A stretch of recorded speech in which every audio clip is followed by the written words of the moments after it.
मुख्यमंत्री की कुर्सी पर बैठने के 24 घंटे में ही उमर अब्दुल्ला ने ले लिया ऐसा फैसला कि हो गई भारी फजीहत। जम्मू कश्मीर में उमर अब्दुल्ला के नेतृत्व में बनी नई सरकार की पहली कैबिनेट बैठक बाद ही सीएम उमर पर लोगों से विश्वासघात करने का आरोप लगा। खासकर नई सरकार के मंत्रियों की पहली कैबिनेट बैठक में अनुच्छेद 370 और 35A की अनदेखी करने के बाद उमर अब्दुल्ला सरकार की कड़ी आलोचना हो रही है। सरकारी सूत्रों का कहना है कि उमर अब्दुल्ला के नेतृत्व वाली सरकार ने जम्मू कश्मीर राज्य का दर्जा बहाल करने के लिए तो प्रस्ताव पारित किया, लेकिन अनुच्छेद 370 और 35A के बारे में किसी ने मुंह नहीं खोला।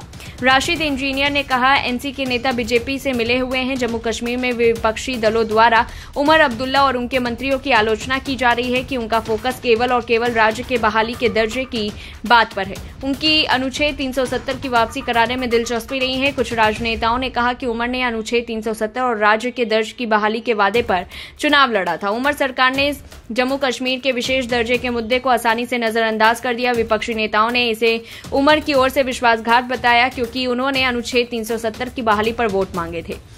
बारामुल्ला सांसद इंजीनियर राशिद ने कहा, यह जानकर बहुत दुख हुआ कि कैबिनेट ने केवल राज्य के दर्जे पर प्रस्ताव पारित किया और अनुच्छेद 370 को नजरअंदाज किया। यह उनकी पार्टी का एक सैद्धांतिक रुख रहा है और यह बहुत स्पष्ट है कि उमर अब्दुल्ला भाजपा के हाथों में खेल रहे हैं। अगर अमित शाह और प्रधानमंत्री पहले ही कह चुके हैं कि वे राज्य का दर्जा वापस लाएंगे तो वे केवल राज्य के दर्जे की ही बात क्यों कर रहे हैं और अपने मुख्य एजेंडे को नजरअंदाज कर रहे हैं। उन्होंने अनुच्छेद 370 पर चुनाव लड़ा और अब ऐसा लग रहा है कि एनसी और भाजपा के बीच खेल चल रहा है। उमर मुख्य मुद्दे से भाग रहे हैं। पीपल्स डेमोक्रेटिक पार्टी ने भी उमर अब्दुल्ला पर जम्मू कश्मीर के लोगों से किए गए वादे से पलटने के लिए कटाक्ष किया। पीडीपी एमएलए पुलवामा वहीद पारा ने कहा, प्रधानमंत्री ने पहले ही राज्य का दर्जा देने का वादा किया है तो उस पर बात क्या करनी है। ऐसे में अगर बात होनी चाहिए अनुच्छेद 370 के मुद्दे की जिसे नजरअंदाज किया गया है।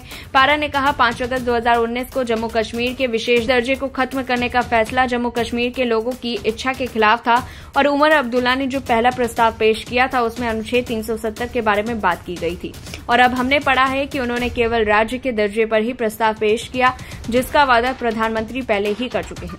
भाजपा की जम्मू कश्मीर यूनिट भी पूरे राज्य का दर्जा मांग करती है, लेकिन हमारे कश्मीरी भाई 370 की बहाली चाहते हैं और दुर्भाग्य से उमर ने यूटर्न ले लिया है और 5 अगस्त 2019 को लिए गए फैसले को सामान्य घटनाक्रम मान लिया गया। वहीं पीपल्स कॉन्फ्रेंस के नेता और हंडवाड़ा के विधायक सज्जाद गनी लोन ने भी उमर अब्दुल्ला के नेतृत्व वाली सरकार पर निशाना साधते हुए उमर ये समझने में फेल रहे कि इस प्रस्ताव को विधानसभा में पेश करना कितना जरूरी था। उनके 370 पर बात न करने से उस मुद्दे की धार कमजोर हो गई।